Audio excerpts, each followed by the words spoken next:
Hello students, this is PK sir, your chemistry sir, welcoming you to the next lecture, that is lecture number 14. Okay, in the last class, in the last video we discussed lecture number 13, in which we discussed about MOT, that is molecular orbital या orbital theory. ठीक है, और उसमें हमने जो basic है MOT का वो तैयार कर लिया है. ठीक है, मीन्स MOT के बारे में आपको क्या क्या पता होना चाहिए, that we have discussed. Okay, now अब देखिए यहाँ पर इंपॉर्टेंट बात क्या है कि आपके लिए थियरी को अंडरस्टैंड करना इंपॉर्टेंट नहीं होता है, उसका application part that is also more important. ठीक है, तो उसको भी अभी हम अप्लाई करना सीखेंगे यहाँ पे कि मॉलिक्यूलर इलेक्ट्रॉनिक कॉन्फ़िगरेशन जो है उसका हम यूज़ करते हुए कुछ पैरामीटर्स के बारे में इंफॉर्मेशन लेते हैं. ठीक है, so right now this is the starting of lecture number 14. Okay, so let's start the journey.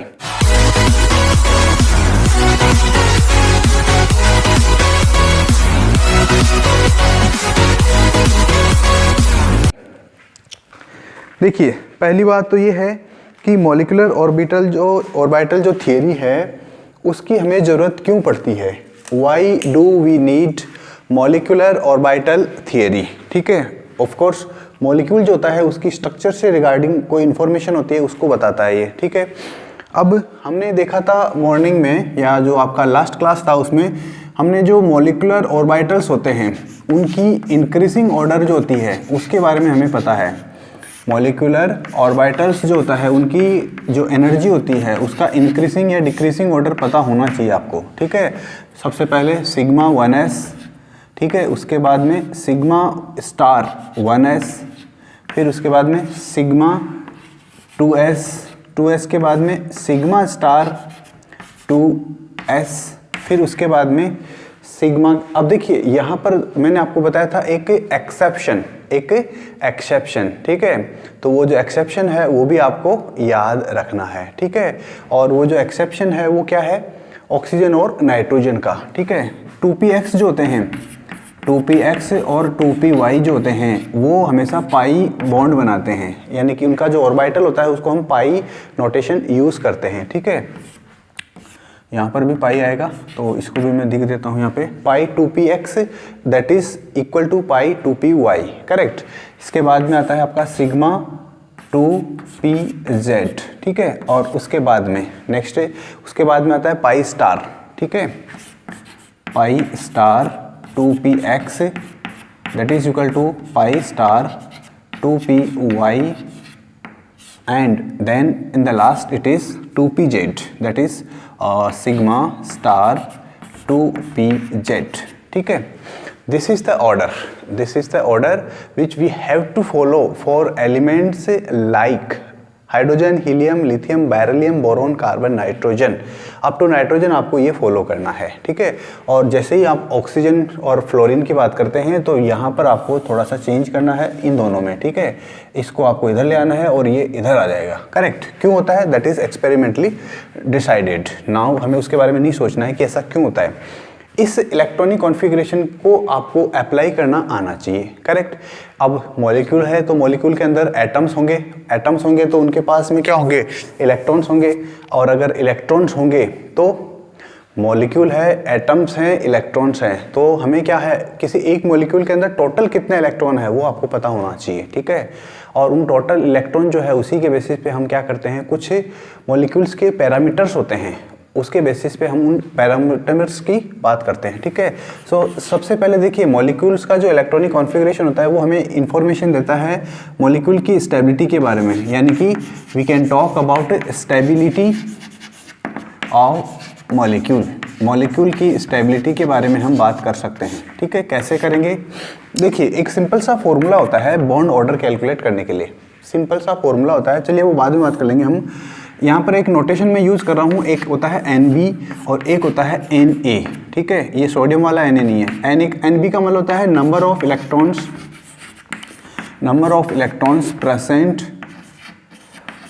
Electrons present in bonding BMO, जिसको हम बोलते हैं, सिंपली मैं BMO लिख देता हूँ, बॉन्डिंग मॉलिक्यूलर ऑर्बिटल्स. ठीक है, टोटल BMOs में कितने बॉन्डिंग इलेक्ट्रॉन्स हैं. नेक्स्ट आता है Na का मतलब होता है यहाँ पर A का मतलब होता है Nt. So here it becomes a number of electrons present in ABMO. Correct. अब देखिए, अगर कोई मॉलिक्यूल को स्टेबल होना है, स्टेबिलिटी होना है, ठीक है, तो अगर NB की वैल्यू ज़्यादा है, यहाँ पर मैं कंडीशन डाल देता हूँ, if NB is greater than NA, अगर number of electrons present in bonding molecular orbitals अगर बॉन्डिंग में ज़्यादा है, तो इसका मतलब है वो जो मॉलिक्यूल होगा वो स्टेबल होगा। क्या होगा? स्टेबल होगा। दूसरी कंडीशन जो है वो ये हो सकती है कि NB में नंबर ऑफ बॉन्डिंग इलेक्ट्रॉन्स जो है वो कम होंगे, एंटी बॉन्डिंग में ज़्यादा होंगे, तो वो होगा अनस्टेबल। क्या होगा? अनस्टेबल। लेकिन ऐसा भी तो हो सकता है, ऐसा भी तो हो सकता है कि Na is equal to NB, Na is equal to NB। अब अगर Na is equal to NB आ जाए तो उस कंडीशन में आपको हमेशा याद रखना है कि जो मॉलिक्यूल है वो एग्जिस्ट ही नहीं करता है, डज नॉट एग्जिस्ट, ऐसा कोई मॉलिक्यूल होता ही नहीं है। हमेशा याद रखना ये तीनों पॉइंट्स, वेरी वेरी इंपॉर्टेंट, ठीक है। तो अगर आपको ये याद रह जाएगा तो फिर आप सेकंड पैरामीटर की तरफ चलते हैं अपन। सेकंड पैरामीटर जो है वो है हमारा, पहला है, देखिए ये पैरामीटर हम कहाँ से ला रहे हैं, हम इनका एप्लीकेशन पार्ट किसका है, ये MOT का एप्लीकेशन पार्ट है, ठीक है। With the help of MOT you can easily tell the stability of molecules, you can easily tell the bond order. इससे पहले की क्लासेस में, इससे पुराने जो वीडियोस थे उनमें हमने बॉन्ड ऑर्डर की बात की थी, है ना। बॉन्ड ऑर्डर के लिए हमने क्या बोला था कि अगर किसी मॉलिक्यूल के अंदर दो एटम के बीच में अगर सिंगल बॉन्ड प्रेजेंट है तो हम बोलेंगे कि बॉन्ड ऑर्डर 1 है। अगर हमने किसी मॉलिक्यूल में एटम्स के बीच में दो बॉन्ड प्रेजेंट है, दो means double bond, then we use to call that bond order क्या होगा उसका, 2 होगा, correct. In the same way अगर 3 बॉन्ड्स प्रेजेंट है दो एटम्स के बीच में, देन बॉन्ड ऑर्डर इज 3। लेकिन बॉन्ड ऑर्डर कैसे डिसाइड किया जाता है, उसका डेफिनेशन क्या होता है? बॉन्ड ऑर्डर का मतलब ये होता है, जो आपकी बुक के अंदर एक बहुत ही अच्छी बोल्ड वर्ड्स में एक डेफिनेशन लिखी हुई है, तो सेम डेफिनेशन आप भी चिपका सकते हैं। कुछ नहीं, याद नहीं रखना अपने को, डेफिनेशन कोई नहीं पूछने वाला अपने को, तो डायरेक्ट फॉर्मूले की बात करते हैं अपन। फॉर्मूला होता है BO stands for bond order, और यहाँ पर आपको याद रखना है NB minus NA divided by 2, बस ये फॉर्मूला आपको याद रखना है। Half of difference of bonding as well as anti bonding electrons, ठीक है, bonding as well as anti bonding electrons, ठीक है। तो ये जो मॉलिक्यूल्स होते हैं, यानी या कोई भी मॉलिक्यूल मान लीजिए, not a specific particular molecule, उसके लिए आप स्टेबिलिटी का जो है कैलकुलेशन वो यहाँ से आप कर सकते हैं, ठीक है। अब अगर देखिए यहाँ पर मान लीजिए अगर पॉजिटिव वैल्यू आती है बॉन्ड ऑर्डर की पॉजिटिव वैल्यू कब आएगी? जब NB की वैल्यू ज़्यादा होगी, NA की वैल्यू कम होगी। तो उस कंडीशन में क्या होगा, अगर बॉन्ड ऑर्डर की वैल्यू पॉजिटिव आती है, यानी कि यहाँ पर देखिए NB की वैल्यू अगर NA से ज़्यादा है, तो इसका मतलब वो मॉलिक्यूल कैसा होगा, स्टेबल होगा। और अगर नेगेटिव या ज़ीरो आ जाए, नेगेटिव आ जाए तो उसके लिए हम अनस्टेबल बोलेंगे। लेकिन ध्यान रखना, जीरो के लिए जो है ये आपको याद रखना है, आपकी बुक के अंदर गिवन क्या है कि अगर नेगेटिव आए या जीरो आए, दोनों ही कंडीशन में वो बोलता है कि वो अनस्टेबल होता है। लेकिन हम तो यही कहेंगे कि स्टेबल या अनस्टेबल का लफड़ा ही नहीं है, अपने को तो डायरेक्ट याद रखना है कि ऐसा कोई मॉलिक्यूल होता ही नहीं है, डज नॉट एग्जिस्ट, ठीक है। तो बता सकते हैं हम इसकी हेल्प से, with the help of this bond order.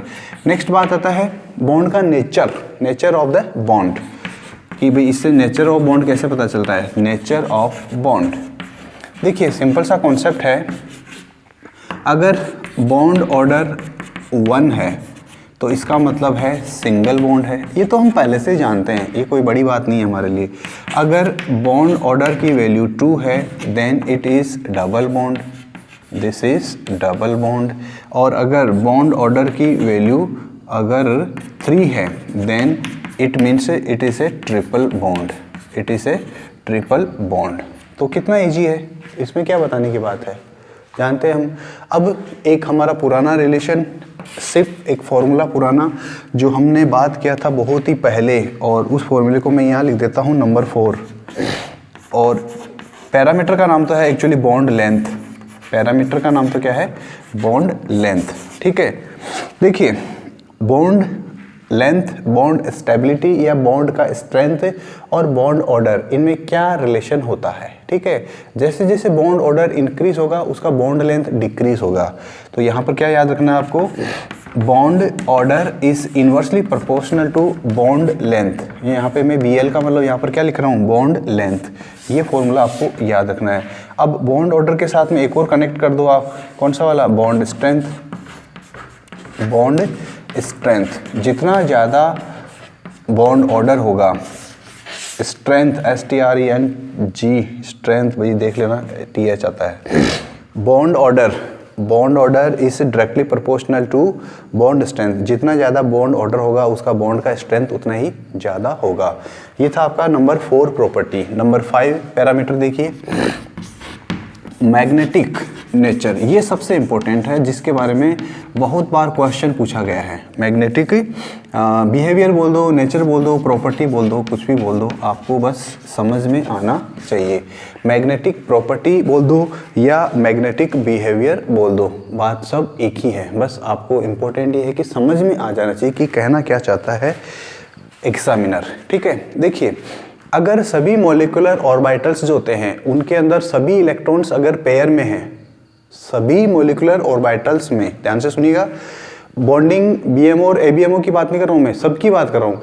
जितने भी मॉलिक्यूलर ऑर्बिटल्स प्रेजेंट है, अगर वो सभी मॉलिक्यूलर ऑर्बिटल्स पेयर्ड हैं, पेयर्ड का मतलब उनमें 2-2 इलेक्ट्रॉन्स हैं, पेयर्ड इलेक्ट्रॉन्स हैं, तो उस कंडीशन में ऑल मॉलिक्यूलर ऑर्बिटल्स अगर ऑक्यूपाई करते हैं क्या, 2 इलेक्ट्रॉन्स, देन इस कंडीशन में उस सब्सटेंस को या उस मॉलिक्यूल को हम बोलते हैं डायामैग्नेटिक।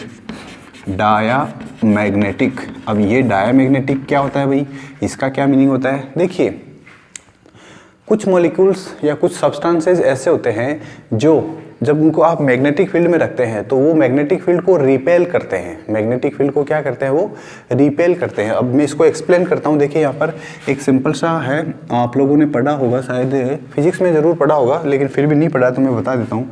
जैसे फॉर एग्जाम्पल एक मैग्नेट है यहाँ पर, ठीक है, यहाँ पर एक मैग्नेट है और यहाँ पर एक दूसरा मैग्नेट है, ठीक है।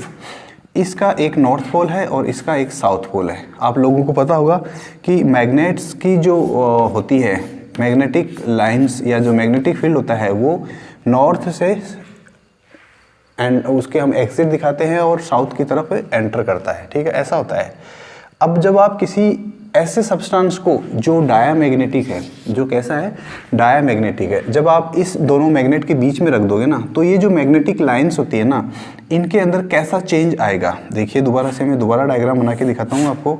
ये नॉर्थ पोल का है, यानी एक मैग्नेट है ये, है ना, ये एक मैग्नेट है जिसका नॉर्थ पोल है और एक दूसरा मैग्नेट है जिसका साउथ पोल है। अब आपने यहाँ पर क्या किया, एक बीच में ऐसा सब्सटेंस रख दिया, और ये सब्सटेंस कैसा है, जिसको आपके बारे में, जिसको आपको पहले से पता है, this is a diamagnetic, correct. इस केस में क्या होगा, ये जो सब्सटेंस है ना, ये इन मैग्नेटिक पोल्स को इन मैग्नेटिक जो लाइंस होती है ना, इनको क्या कर देगा, रिपेल कर देगा। अब क्या कर देगा, ये रिपेल कर देगा, करेक्ट। तो ऐसी जो कंडीशन होती है इसको हम बोलते हैं डायामैग्नेटिक, करेक्ट।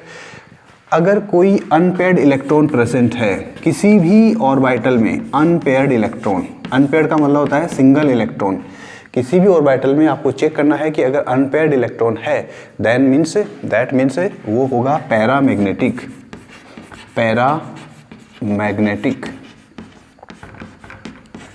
पैरामैग्नेटिक। अब पैरामैग्नेटिक का मतलब क्या होता है, जस्ट अपोजिट ऑफ डायामैग्नेटिक। अगर आपको डाया का पता है तो पैरा का भी पता होगा। इसको भी आप चल के ड्रॉ करके देख सकते हैं। ये मान लीजिए एक मैग्नेट है, horse shoe magnet. Horse shoe magnet का मतलब होता है इस टाइप का कुछ मैग्नेट, देखा होगा आपने जरूर ऐसा मैग्नेट।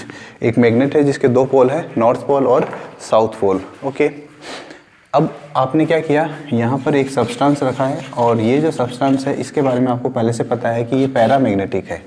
तो पैरामैग्नेटिक जो सब्सटेंस होता है उसका बिहेवियर कैसा होगा, देखिए नॉर्मली मैग्नेटिक पोल्स में, मैग्नेट्स के अंदर जो मैग्नेटिक लाइन ऑफ फोर्स होती है वो ऐसे मूव करती है, करेक्ट। यहाँ पर क्या होगा, ये जो मैग्नेटिक लाइन्स है वो ऐसे जाएगी, यानी कि सभी मैग्नेटिक लाइन्स को ये क्या कर लेगा, अट्रैक्ट कर लेगा। सभी मैग्नेटिक लाइन्स इसके पास में से होके जाएगी, मैग्नेटिक लाइन से इसके पास में से, इस सब्सटेंस के पास में से होके जाएगी। This is called paramagnetic substance, ठीक है। ये था कुछ पैरामीटर्स। अब हमारे लिए पैरामीटर्स भी समझ में आ गया, लेकिन अभी भी हमारे पास एक और इम्पोर्टेंट पार्ट है कि हम किसी मॉलिक्यूल का इलेक्ट्रॉनिक कॉन्फ़िगरेशन कैसे लिखेंगे, how to write electronic configuration for any molecule. ठीक है, देखिए एक चीज़ आप हमेशा याद रखिएगा, आपको जो एग्ज़ाम में क्वेश्चन आएगा ना वो नियॉन तक का ही आएगा। नियॉन यानी कि नियॉन है एटॉमिक नंबर वाला 10, इसी से रिलेटेड क्वेश्चन इसी तक, यहाँ तक का क्वेश्चन आपसे पूछा जा सकता है। जब भी इलेक्ट्रॉनिक कॉन्फ़िगरेशन लिखनी हो और मॉलिक्यूल की बात करनी हो तो सबसे पहला नाम तो हमें पता है हाइड्रोजन का ही आएगा। हाइड्रोजन का मॉलिक्यूल, कि हाइड्रोजन के मॉलिक्यूल का इलेक्ट्रॉनिक कॉन्फ़िगरेशन कैसे लिखेंगे। अगर हाइड्रोजन एटम का लिखना होता है तो आपके लिए बहुत आसान था, ये से लिखिए 1 लिखिए और लिख देते यहाँ पर आप 1s1, लेकिन यहाँ तो मॉलिक्यूल है, यहाँ पर तो क्या है, मॉलिक्यूल है। और अगर मॉलिक्यूल होगा तो उसके अंदर 2 एटम तो होंगे कम से कम। ठीक है, हाइड्रोजन का एटम है, एक जो इलेक्ट्रॉन है हाइड्रोजन का वो किस में है, 1s में है, एक ही इलेक्ट्रॉन है। अगर ऐसे 2 इलेक्ट्रॉन होंगे तो 2 हाइड्रोजन के एटम्स मिलकर क्या बनाएंगे, मॉलिक्यूल बना लेंगे। ठीक है, और अगर हाइड्रोजन की बात करेंगे हम, हाइड्रोजन की, तो उसके लिए आपको जब उसका इलेक्ट्रॉनिक कॉन्फ़िगरेशन लिखना होगा तो आपको पता होना चाहिए कि सबसे पहला मॉलिक्यूलर ऑर्बिटल कौन सा होता है, सिग्मा 1s। सिग्मा कौन सा होता है, 1s। और 1s में आपके पास कितना इलेक्ट्रॉन जाना चाहिए, आपको पता होना चाहिए। एक हाइड्रोजन जो है, एक हाइड्रोजन जो होता है उसके पास में आपको याद रखना है, हाइड्रोजन का एक मॉलिक्यूल जो होता है उसके पास में यहाँ पर कितना होगा, यहाँ पर इलेक्ट्रॉन 2 होगा। तो ये हो गया इसका इलेक्ट्रॉनिक कॉन्फ़िगरेशन। अब इसके साथ साथ में इसके कुछ पैरामीटर्स की भी आपको बात करनी पड़ेगी। पैरामीटर कौन कौन से होंगे, bond order. Bond order, bond order का मीनिंग होता है number of electrons in bonding and difference number of anti bonding divided by 2, ये हमारा फॉर्मूला है। अब ये कौन सा वाला है, अगर स्टार लगा हुआ तो एंटी बॉन्डिंग, अगर स्टार नहीं है तो बॉन्डिंग, ये बॉन्डिंग है। तो बॉन्डिंग में हो गया 2, ये वाला 2 इलेक्ट्रॉन, माइनस एंटी बॉन्डिंग का कुछ दिख रहा है, नहीं दिख रहा, तो 0 डिवाइडेड बाई 2, 2/2 कितना हो गया, 2 = 2 that is equal to 1। Bond order 1 है। बॉन्ड ऑर्डर 1 का मतलब ये होता है कि हाइड्रोजन जो मॉलिक्यूल होगा उस हाइड्रोजन मॉलिक्यूल के अंदर H, सिंगल बॉन्ड H ऐसे डिनोट किया जाएगा। करेक्ट। नेक्स्ट इसके अगर हम बात करें कि ये मॉलिक्यूल जो है वो स्टेबल होगा या नहीं होगा, तो बॉन्ड ऑर्डर के बेसिस पे आप बता सकते हैं, या ये number of bond pair, number of electrons in bonding molecular orbital BMO ज़्यादा है एंटी बॉन्डिंग से, इसका मतलब हाइड्रोजन का मॉलिक्यूल स्टेबल होगा, और होता भी है।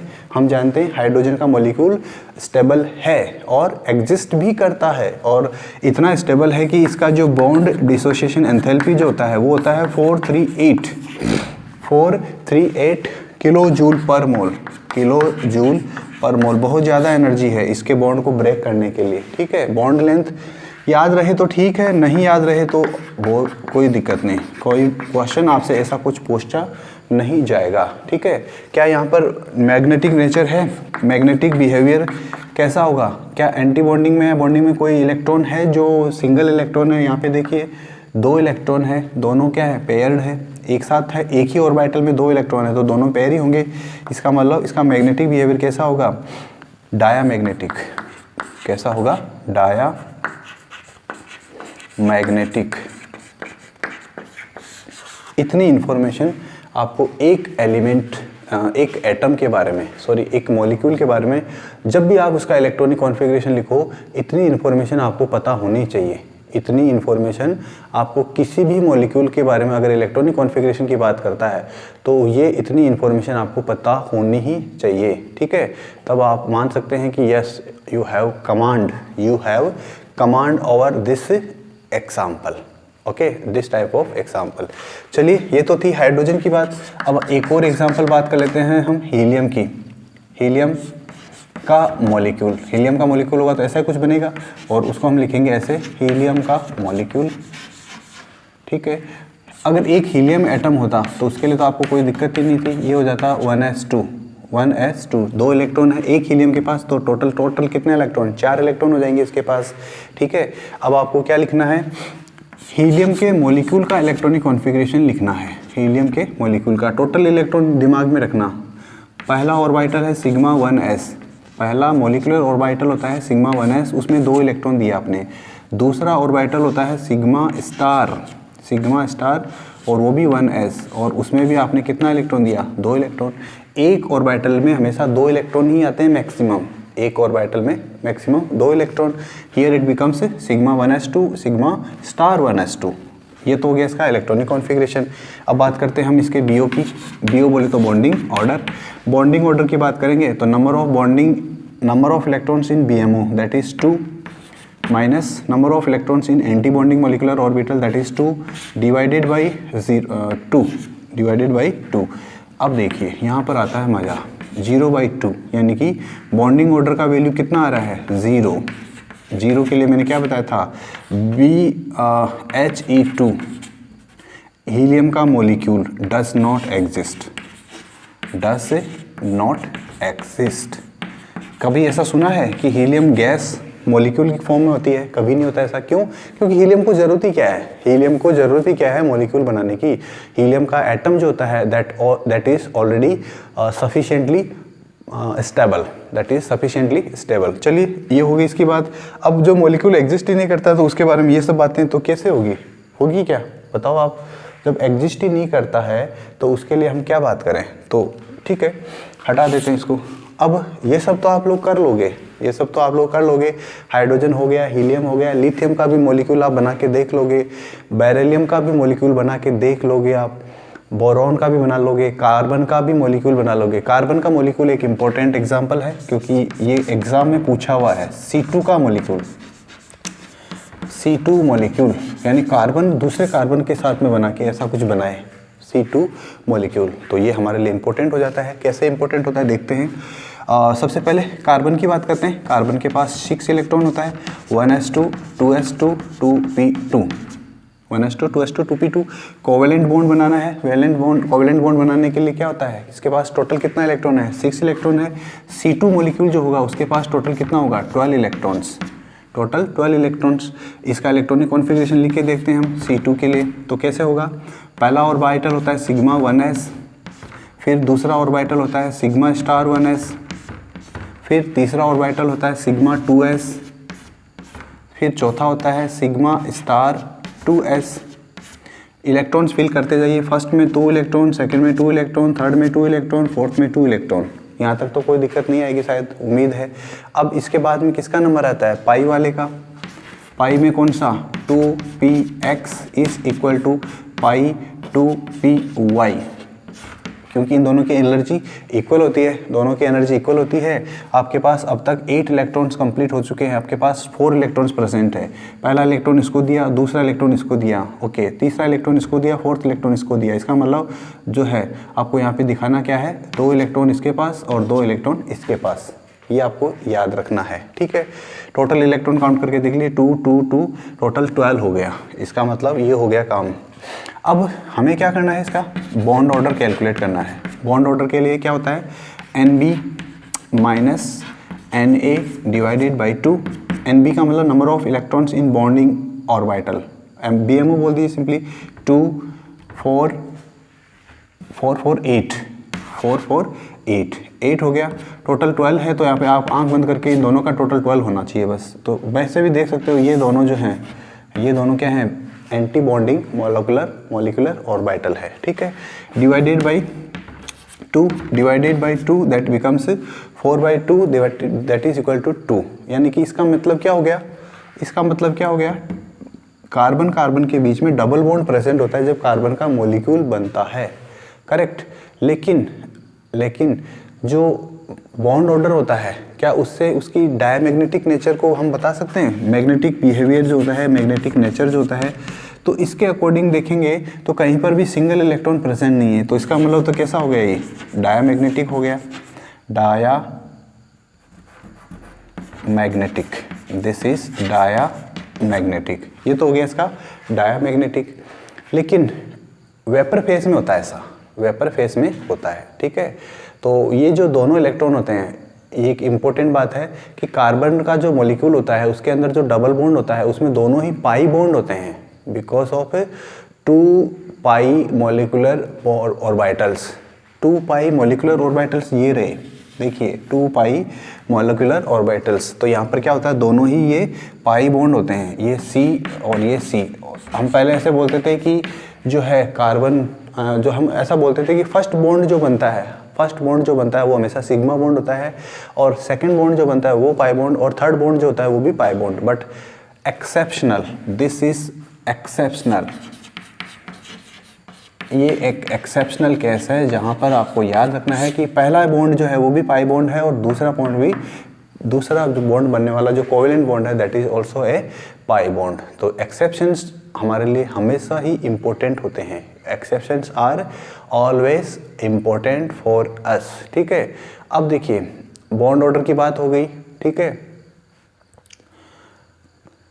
नाइट्रोजन की बात हमने पहले कर ही ली है, ठीक है। अब एक इम्पोर्टेंट है ऑक्सीजन और फ्लोरीन का, ऑक्सीजन एंड फ्लोरीन का।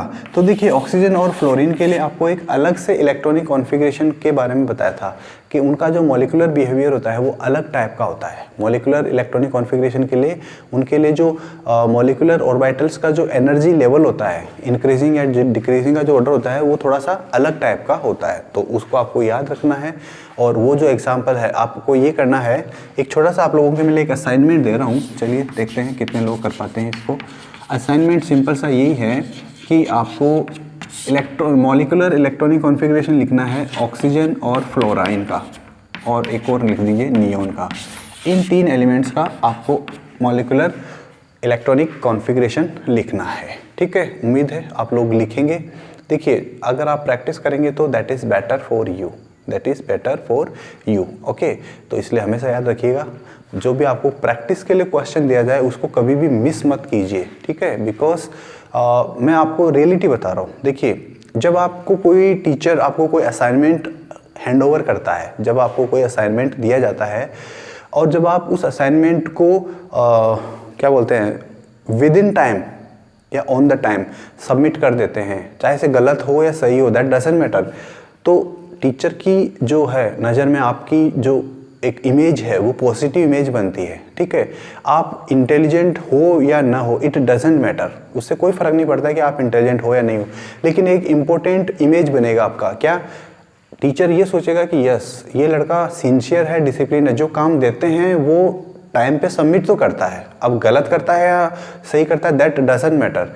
लेकिन कुछ इंटेलिजेंट स्टूडेंट्स की ये आदत होती है कि वो ये सोचते हैं कि यार एक छोटा सा काम दिया है, ये तो मुझे आता है, इसको क्या ज़रूरी है मैं सबमिट करूं। तो फिर क्या होगा, टीचर की जो नज़र में वो स्टूडेंट क्या माना जाएगा, उसको ये लगेगा कि ये लड़का जो है वो इंटेलिजेंट तो है लेकिन इसको थोड़ा सा लेजीनेस है, या एक वर्ड और होता है ईगो, बहुत ही खतरनाक वर्ड होता है, जिसके पास ये वर्ड आ जाता है उसका सब कुछ खत्म हो जाता है। और इसका सबसे बेस्ट एग्जाम्पल जो हमारे एपिक्स है उनमें है रावण, सभी जानते होंगे रावण दशानन। तो इसलिए इससे बच के रहना है, ठीक है। चलिए एग्जाम्पल बता दिया मैंने, आप लोगों को ये करना है। अब हमारे पास में एक छोटा सा टॉपिक और बचता है इस चैप्टर का, and that is hydrogen bonding. Hydrogen bonding, hydrogen bonding या सिंपली हाइड्रोजन बॉन्ड बोल सकते हैं। लास्ट क्लास में या मैंने कभी ना कभी आप लोगों को बताया है कि जब भी हाइड्रोजन इन एलिमेंट्स के आसपास में आ जाता है, जब भी हाइड्रोजन नाइट्रोजन ऑक्सीजन और फ्लोराइन इनके साथ में या इनके आसपास में आ जाता है तो फिर क्या करता है, हाइड्रोजन जो होता है वो इनके साथ में एक फोर्स ऑफ अट्रैक्शन फील करता है, एक फोर्स ऑफ अट्रैक्शन फील करता है। And that force of attraction जो होता है उसी को हम बोलते हैं क्या, हाइड्रोजन बॉन्ड, ठीक है। हाइड्रोजन बॉन्ड से क्या होता है, हाइड्रोजन बॉन्ड जो होता है क्या उससे कोई उसकी कोई फिजिकल प्रॉपर्टी में या कोई केमिकल प्रॉपर्टी में चेंज होता है, तो देखते हैं, डिस्कस करते हैं हम। पहली बात देखिए ये तीनों एलिमेंट्स जो हैं इनके साथ ऐसा क्यों होता है, तो इम्पोर्टेंट बात ये है क्योंकि ये तीनों ही जो है वो इलेक्ट्रोनेगेटिव एलिमेंट्स होते हैं, इनकी इलेक्ट्रोनेगेटिविटी कंपेरेटिवली अदर एलिमेंट्स से ज़्यादा होती है।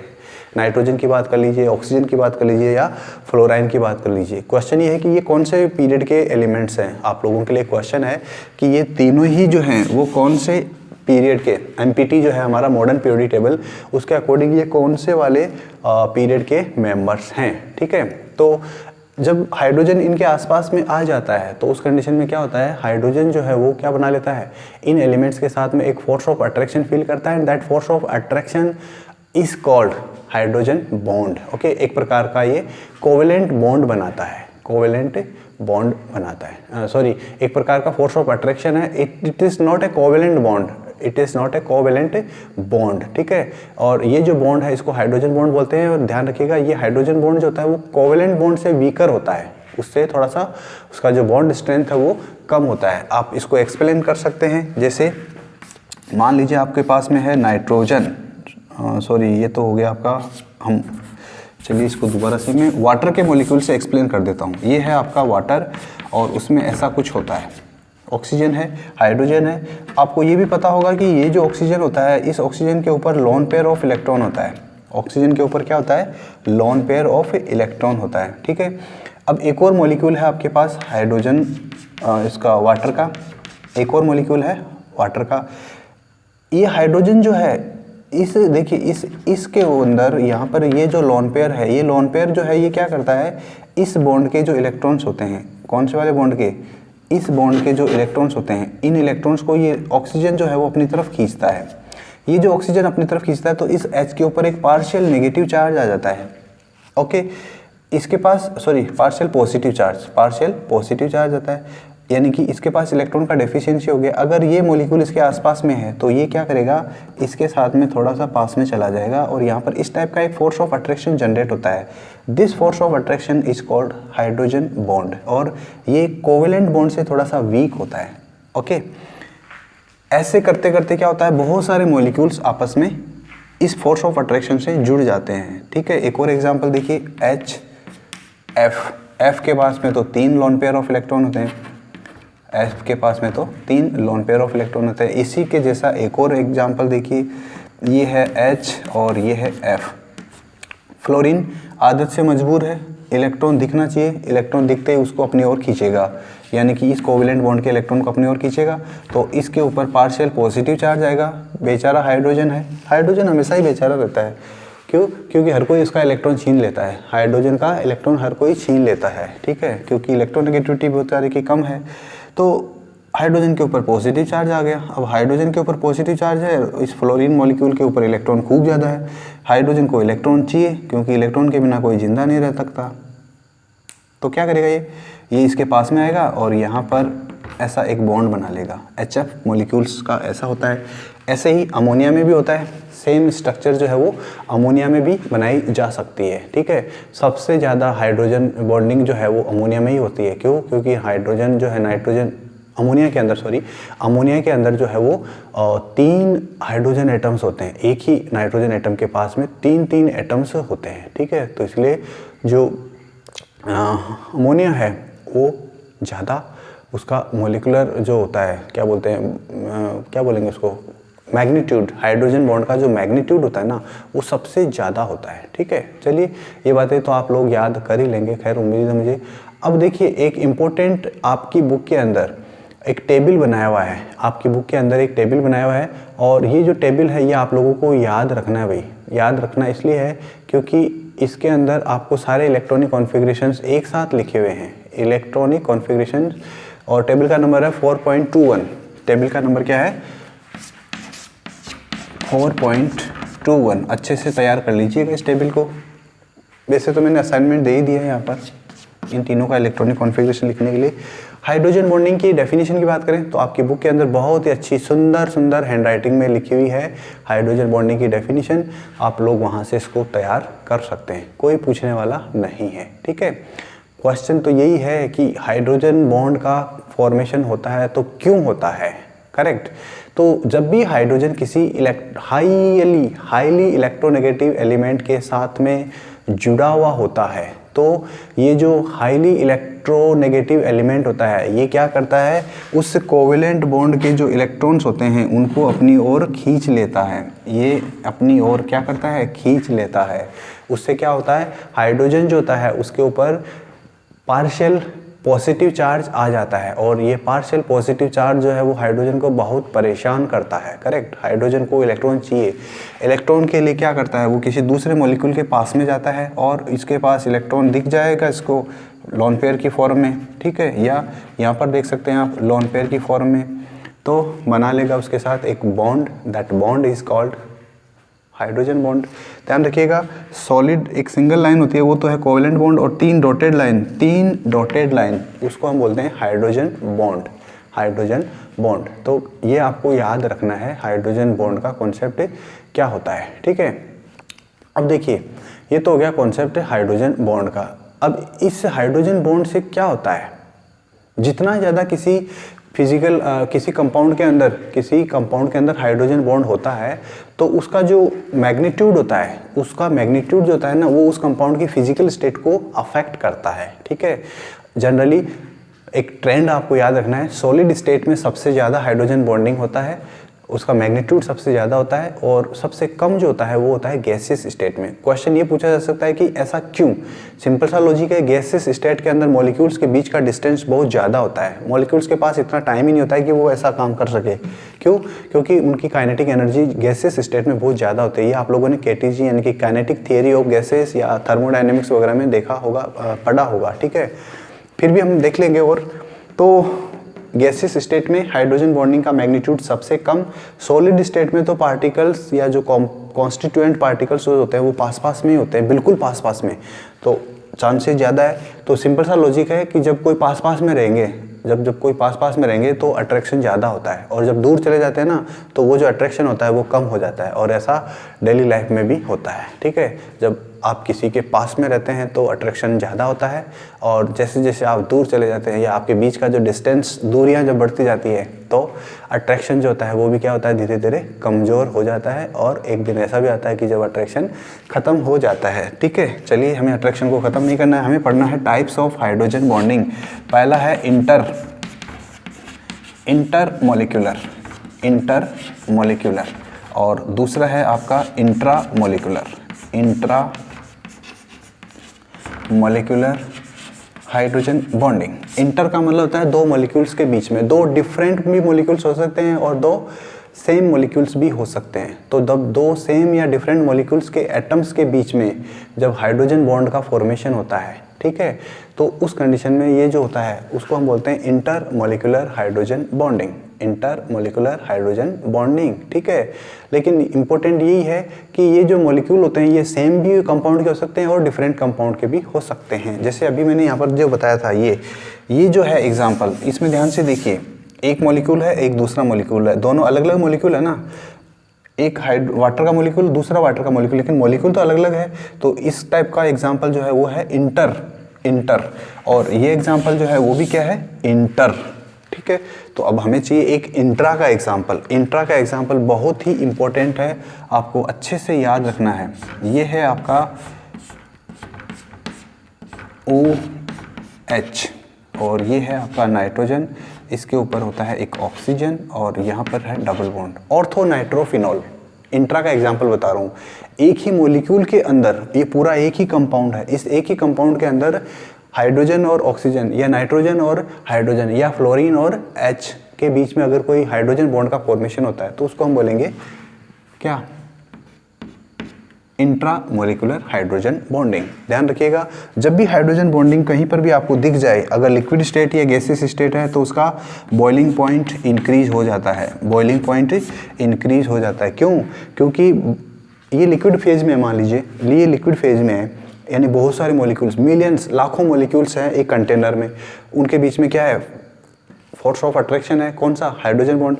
अब आप इसको हीट करेंगे तो अगर ये नहीं होता तो आपको कम हीट करने में ही क्या हो जाता है, ये मॉलिक्यूल जो है वो लिक्विड स्टेट से गैसियस स्टेट में चला जाता है। क्यों? बॉयल करने का पर्पस क्या होता है, बॉयल करना, यानी कि उसको गैसियस स्टेट में भेजना।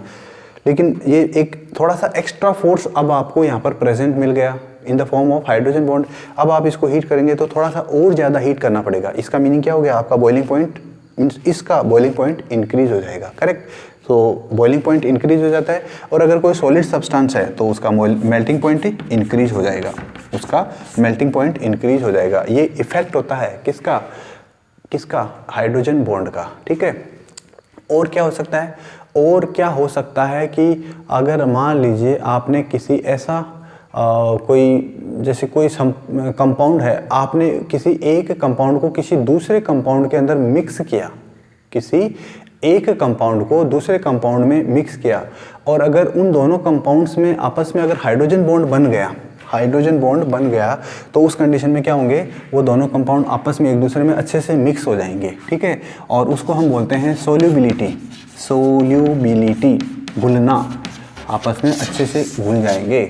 और इसका तो बहुत ही अच्छा एग्जाम्पल है, कौन सा, अल्कोहल और वाटर। वाटर के अंदर अल्कोहल आप मिला के देख लीजिए, आपका जो अल्कोहल है वो वाटर के अंदर इतना अच्छे से मिक्स हो जाएगा, इतना अच्छे से मिक्स हो जाएगा कि आपको पता ही नहीं चलेगा कि अल्कोहल कहाँ है और वाटर कहाँ है। ये क्यों होता है ऐसा, ये होता है because of formation of hydrogen bonding. Hydrogen bond बनने के कारण ऐसा होता है। जब भी बॉन्ड बनेगा तो क्या होगा, जब भी बॉन्ड बनेगा तो क्या होगा, एनर्जी रिलीज होगी। और ऐसा करने पर क्या होता है, जब आप वाटर में अल्कोहल या अल्कोहल में वाटर मिलाते हैं तो जिस कंटेनर में आप ऐसा कर रहे हैं तो उसमें थोड़ा सा चेंज आएगा टेम्परेचर में। टेम्परेचर में चेंज आने का मतलब ये है कि उसका टेम्परेचर जो है वो इंक्रीज हो जाएगा। करेक्ट, क्यों, क्योंकि बॉन्ड फॉर्मेशन में एनर्जी रिलीज होगी और वो एनर्जी जो रिलीज होगी वो क्या होगी, हीट की फॉर्म में होगी। हीट इंक्रीज करने पर क्या, टेम्परेचर जो है उस कंटेनर का, उस लिक्विड का, उस मिक्सचर का इंक्रीज होगा, ठीक है। तो हाइड्रोजन बॉन्डिंग किस किस को अफेक्ट करता है, हाइड्रोजन बॉन्डिंग अफेक्ट करता है एक तो मेल्टिंग पॉइंट, बॉइलिंग पॉइंट को, और दूसरा है आपका सोल्यूबिलिटी को, ठीक है। ये ऐसी इंपॉर्टेंट बातें हैं जो आप लोगों को बहुत बार काम आएगी। सो ultimately we have come to end of this chapter, that is chemical bonding, a very very important chapter of inorganic chemistry. Inorganic chemistry की जान है, शान है, बान है, आन है, ठीक है। अगर आपने इस चैप्टर को अच्छे से रिवाइज कर लिया, और मैं आप लोगों को कहूँगा कि इसको आप जितना ज़्यादा रिवाइज करेंगे आप उतना ही ज़्यादा सक्सेस की तरफ जाएंगे for inorganic chemistry. So right now this is the end of the class for today. Meeting you in the next class. Till then, take care, keep yourself safe, and bye bye.